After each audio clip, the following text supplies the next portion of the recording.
So we obviously know what we're talking about here. So you know, let's get this on camera because I know it released in a statement, but just walk me through what happened.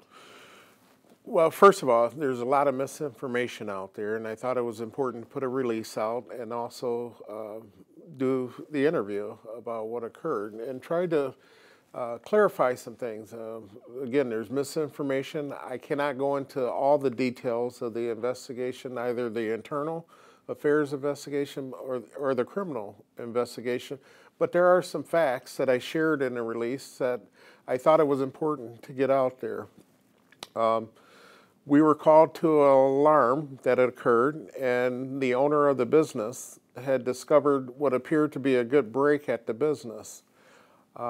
He also saw a backpack that was pretty distinctive that was right by the point of break. Just prior to our officers arriving, they went back to that area, the owner, and discovered the backpack was gone. A very distinctive description was put out about the backpack to our officers arriving to the area. Within close proximity is the McDonald's, and our officers observed a subject with a backpack that fit the description that the owner had said was by the point of break. Thus, officers went to make contact with this subject. So keep in mind the description of the backpack, the close proximity of the McDonald's to the business where the breaking and entering, or at least attempt, was made, and also the time of it. That is the reason our officers went to make contact with the subject at the McDonald's. The subject became non-compliant and would not follow officers' orders as they were trying to make contact to figure out whether or not he was involved in this incident. Keep in mind also, this is a B&E in progress or just occurred. So we have a number of officers that are responding to that B&E. We also had K-9 responding for a possible track of that B&E. However, once that subject became uncooperative, officers were diverted to that incident along with surrounding area officers. Kentwood police responded. There was a large crowd that was starting to gather. Thus, a number of officers that were on scene. After several minutes of trying to de-escalate the situation with this subject, he was eventually taken into custody. There's reports of injuries he sustained. Those injuries were self-inflicted. At no time did our officers use force on him to cause those injuries. Basically, he banged his head into the side of our police car, which caused the injuries. So those are some of the misinformation that's out there. I will point out, we do have video that would show that he was not there for 2 hours prior to this incident, which is some of the things that are being reported out there. My officers have a responsibility. A crime, or at least an attempt crime, was committed. We have a responsibility to that business owner, the complainant, and to the community to hold people accountable for it. Based on the information that they had at the time, the close proximity of the incident, they would have been remiss, they would not have been doing their job had they not made contact with that subject at McDonald's. So just to clarify, the description that you're talking about, it's a description of the backpack, not the person himself. There was no mention of race at all. I mean, the backpack was distinctive enough that it drew their attention to the backpack. So there was no mention of race. The complainant never saw the person who attempted to break into their building. It was the backpack, the close proximity, and the time that led our officers to make contact with this subject. And at this point, the criminal investigation is continuing. Even if the subject is charged, he's innocent until proven guilty. So I'm not trying to say he's guilty of breaking into that building or attempting to break into. We're still investigating that. But we had enough reasonable suspicion to make contact with him and get information from him to either it could have potentially eliminated him as a suspect, or we certainly, if it was a suspect, we would have had the information. So at this time, this person is being charged with what exactly, and are they still a suspect in this original break-in and entering? Being charged with failure to obey lawful commands, I believe, and resisting and opposing a police officer. And the injuries he sustained was from banging his head into the side of our police car, which caused damage to it. So the prosecutor authorized warrants for those charges: malicious destruction of police property and resisting and opposing. And yes, he does still remain a suspect in this incident, and the investigation will continue. It'll either eventually be presented to the prosecutor if there's enough information there, but we will continue to investigate to hold someone accountable for breaking into that business. So you mentioned that he wasn't cooperating with the police orders. Can you explain what that means? Again, I believe my officers have a responsibility to try to make contact with him, identify him, ask questions of him. He was not being responsive to the officers' questions. He was making some suicidal threats also. So now there's a concern for his welfare as we're making contact. And again, we are able to show that he was not there for 2 hours prior to this incident. He arrived within 2 minutes of the call coming in to the McDonald's.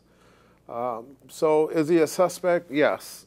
But he was not cooperative during this incident. And again, there's a lot of misinformation out there, and I think it's important that the facts that I can share is shared with the public about what we know at this point actually occurred.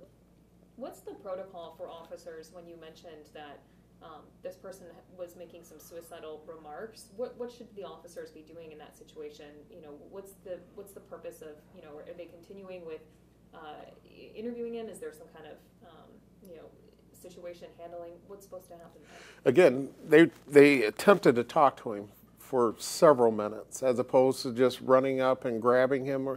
It's part of our de-escalation protocol. They took the time to try and talk to him to try to get a resolution where there was no force used. Eventually, we did move in to take him into custody because he failed to obey lawful commands. He resisted our officers, and ultimately he damaged our police property.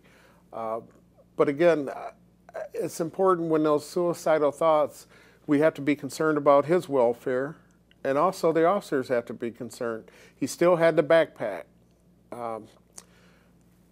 There were articles in that backpack that could have harmed himself and the officers. So at some point we have to take control of the situation and make sure he's not hurting himself or the officers themselves. But again, this was over several minutes, and they attempted to get cooperation and compliance with him. However, he refused. And then there was a crowd that started to gather, which is also distracting and caused concern to the officers being there. Mm-hmm. And again, I'd like to just make the distinct backpack, the close proximity of the crime that was committed, and also the timing of it. That's what led us to this particular subject. Mm-hmm. You know, talking about internal investigation, as you mentioned, can't go into details, but can you explain to me why that has come about and what that entails? Well, I think it's our responsibility. And again, I want to clear, I don't mind people having concerns and raising questions, but I think it has to be done responsibly, as opposed to speculating, quite frankly, on social media. There's a lot of speculation out there. The internal affairs investigation will take the facts and will come up with a determination of whether our officers' conduct was proper or not. I will hold them accountable if it was not done properly. Preliminarily, of course, the investigation is not complete. What I have been told so far and what I have seen, it appears our officers acted accordingly. But I want a complete investigation done to make sure that we do have all the facts. And again, we discovered more information yesterday. So I want to make sure that we have all the facts in determining what the officers did was correct. If it wasn't, they'll be held accountable. But I'll also defend them because, again, I think we have a responsibility to the community to make sure that we're out there doing our job. And it would appear at this time that's what those officers were doing. As you mentioned, there's a lot of talk on social media, and even though you had mentioned the description was for the backpack, not the person, a lot of people are concerned that this was racial profiling given, you know, with the situation, the proximity. Can you kind of speak to that, to a lot of people that are concerned about that, you know, especially, you know, worried that this happens time and again? Well, I can only do this particular incident. Our officers were directed to this person because of the distinct backpack that was at the scene of a crime that was no longer there. He now had it. The close proximity of the crime and also the timing of it. The speculation out there, whether the race of the person, is pure speculation. I go by what my officers have written in their reports on why they took the action that they did. Talk to me about some of that training. You know, this was something that we've been talking about a lot, especially in this past year. What kind of training are these officers getting for racial profiling and things like that? Yeah, it's continuous, and we've been doing de-escalation and concerned or acknowledging that we have to be cognizant of racial profiling for years. We have to make sure our actions are based on the information that we receive. And again, the information we received was the distinct backpack, the proximity of the call to the crime, and also the time. That's the reason we took the actions that we did that day. If there were any indications that race was involved in it, absolutely would be concerning. Again, preliminarily, there's been no mention of race. That's what drew our attention to this particular subject, was the backpack, the time, and the proximity of the call. You'd mentioned misinformation, specifically mentioning that 20 minutes versus 2 hours. Was there other misinformation that you wanted to clarify? Well, the injuries, I want to make sure we're very clear on that. I hope to have video release of how the injuries were sustained. I believe there's talk that we used force and thus the subject was injured. Those injuries were self-inflicted, and we have video that will show how those injuries occurred. So that's very important. It's all important, but anytime there's allegations of force being used improperly, we need to clear that up. And in this particular case, the evidence does not show that there was any improper use of force and that this person was not injured by the officers. There are times when people are injured during the course of the work that we do. In this particular time, he was not injured by our officers. Let's see. I had just a question that just escaped me. Talking about this situation with, the video. So what's it like having a situation like this being videotaped by people outside of the police department? How does that, you know, change and inflict perception on what happened? A lot of times they don't have all the information. I can't discourage people from having video or even publishing it and putting it out there. I wish they would do it responsibly, though. We also have our body-worn cameras, which is the video that we have. But if someone has video of any type of incident, I would encourage them to share it with us.